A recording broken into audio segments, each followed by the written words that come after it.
Sob, ini dia warna terbaru dari Adidas F50 League. Motor reviewnya, let's go!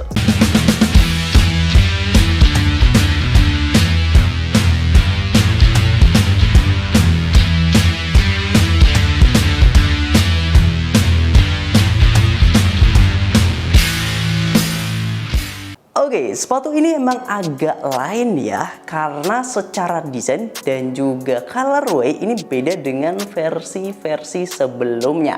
Karena memang F50 ini masuk dalam paketan Mystic Victory, yang dimana secara pendekatan visualnya itu memang benar-benar atraktif. Mulai dari F50, Predator, sampai yang Copa. Kemarin Predatornya udah sempat kita review juga ya, tapi yang versi foldover tangnya. Nanti lo bisa lihat setelah nonton video ini. Nah, kalau F50-nya sendiri itu didominasi dengan warna merah muda atau pink yang dikombinasikan dengan biru serta warna hijau kekuning-kuningan. Memang berasa mencolok banget di mata, tapi entah kenapa gue lebih demen warna ini daripada seri yang Predator atau bahkan Copanya. Dan kalau misal kita perhatikan, memang ada perbedaan juga dari sisi brandingnya. Kalau misal sepatu F50 biasanya itu terdapat 3 strips di area tengah, baik di sisi luar maupun bagian dalam. Untuk yang paketan Mystic Victory ini, dia menggantinya dengan identitas dari setiap silo. Kalau misal F50 ya tulisannya F50, Predator ya Predator, Copa ya Copa. Jadi memang ada sedikit perbedaan. Kalau misal kita lihat secara visual, memang ini sedikit ngingetin gue dengan seri paketan Predator atau Generation Pred yang rilis di tahun 2024, kalau nggak salah di bulan Maret. Jadi memang hampir sama ya. Kalau misal sepatu Mystic Victory ini dirilisnya di akhir Februari tahun 2025. Dan kalau misal kita lihat secara visual, emang ini menurut gue penuh dengan kepercayaan diri ya. Bakal cocok digunakan oleh para pemain modern. Nah, sepatu ini memang nggak akan dipakai oleh para pemain yang biasa menggunakan F50, terutama para pemain topnya Adidas. Karena memang hanya ada beberapa aja sih. Contohnya adalah Florian Wirtz, yang sayangnya pada saat video ini dibuat, dia itu sedang mengalami cedera ligamen. Sehingga pada saat melawan Bayern Munchen itu harus absen, dan sayangnya juga harus kalah. Tapi nggak apa-apa, yang jelas semoga nanti si Wirtz ini, gelandang Jerman tersebut, segera pulih. Dan selain itu juga ada Kvaratskhelia yang baru aja membawa PSG mengalahkan Liverpool di kandangnya, yang di leg pertama aja memang dia benar-benar gacor banget ya. Sayangnya PSG harus kalah, dan di Anfield dia baru aja membawa PSG mengalahkan Liverpool. Dan gue suka dengan penampilan Kvaratskhelia di PSG ya, karena entah kenapa dia makin gacor dari yang sebelumnya di Napoli. Dan kontrol ikoniknya itu emang luar biasa. Dia pakai sepatu ini juga, dan memang benar-benar tampilannya jadi kelihatan mewah sih. Dan menurut gue ya, si F50 ini memang punya cara tersendiri untuk memikat beberapa orang. Walaupun secara desain dan juga colorway harus gue akui akan sangat segmented. Dengan karakteristiknya yang cukup unik, terutama pola chevron yang terdapat di visual uppernya, sepatu ini emang bakal negesin kalau F50 memang banyak digunakan oleh pemain yang eksplosif. Dan secara performa juga sebenarnya sama dengan versi regulernya ya. Dia itu dibekali dengan teknologi fiber skin dan juga sprint grid untuk di kliknya ini, yang menurut gue ini bakal lebih ramah buat lo yang punya tipe kaki agak lebar dibandingkan dengan versi elite-nya. Entah kenapa gue udah coba yang F50 League dan juga Elite. Kalau yang Elite itu memang benar-benar ramping banget. Nah, beda dengan pendekatannya si League ini yang lebih ramah buat agak lebar. Tapi kalau misal kaki lo itu benar-benar lebar, ya mending seri lain aja kayak Adidas Copa ataupun Predator, masih cukup oke. Dan untuk bagian fiber skinnya ini dia masih cukup lentur, masih enak di bagian uppernya. Kalau sprint gridnya itu ini dia ada teksturnya yang melapisi di bagian sisi luarnya, sehingga akan memudahkan kontrol bola kalian, terutama pada saat saat musim hujan biar nggak licin-licin banget. Nah, selain itu juga masih disupport dengan tali dan juga gesang yang menurut gua ini enak banget. Dia itu punya karakteristik yang lentur dan juga lembut, dan ini jadi salah satu part paling gue suka di sepatu F50 ini. Nah, selain itu nanti kelenturannya ini juga akan membuat stabilitasnya tetap terjaga. Nah, di bagian belakang sendiri ini dia pakai mesh yang cukup tebal.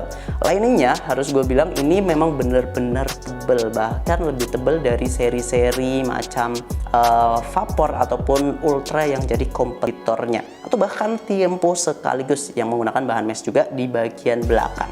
Dan mirip kayak seri Copa juga ya, Copa Pure yang terbaru itu juga ada meshnya. Dan untuk bagian belakangnya sendiri, bagian atas sih masih cukup lentur aja, nggak yang terlalu lentur, tapi bagian bawahnya ini dia solid banget, padat banget. Gue yakin kalau di bagian liningnya ini dibuat tebal agar meminimalisir blister juga yang disebabkan oleh bagian heel counternya yang memang cukup solid.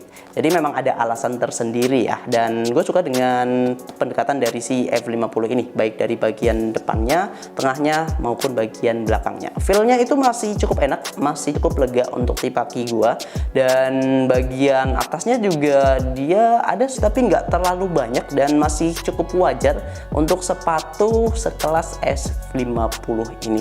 Untuk bagian tengahnya ini juga dia sebenarnya ada part yang transparan ya, yang membuat sepatu ini memang sedikit lebih ringan. Walaupun kalau misal kita compare dengan Mercurial Vapor itu masih kalah ringan. Nah, karena bobotnya sendiri di size 41 itu ada di angka 233 gram. Ini 11-12 dengan Puma Ultra Match yang ada di angka 236 gram, tapi memang masih kalah dengan Mercurial Vapor yang ada di angka 215 gram di size yang sama. Dan untuk harganya sendiri, sepatu ini memang lebih tinggi daripada para kompetitornya ya, karena di versi League-nya ini ada di angka 1.400.000. Kalau nggak salah, kalau di Vapor maupun di Ultra itu rentang harganya di 1,3 jutaan, nggak sampai di 1,4. Tapi itu adalah harga retailnya. Kalau misal lu check outnya di Sporty ID, pastinya bakal dapetin diskon menarik. Harganya cuma jadi 1.190.000 aja, dan itu masih sangat worth it ya di F50.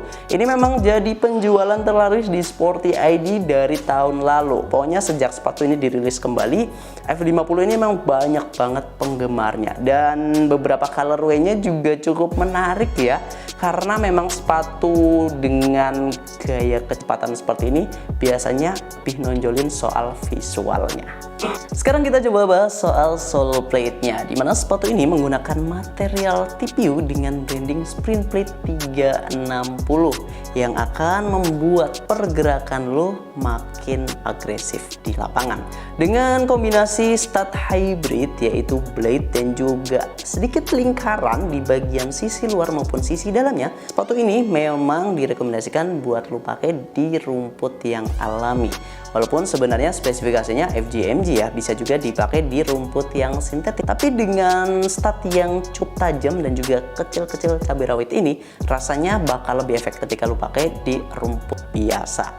Dan ngomongin soal sole plate-nya sendiri, ini studnya cukup banyak ya. Di bagian belakang ada 4, terus di bagian depannya itu dia ada 8, dan ditambah area depannya itu ada tambahan, yaitu jadi katakanlah 9 ditambah 4 jadinya totalnya 13. Dan ini memang untuk bagian sole plate-nya itu dia benar-benar solid banget ya, nggak yang terlalu lentur-lentur banget ya. Ciri khas sepatu di Great League aja sih yang menurut gua memang sepatu ini yang membuat bobotnya lebih berat adalah bagian sole plate-nya ini.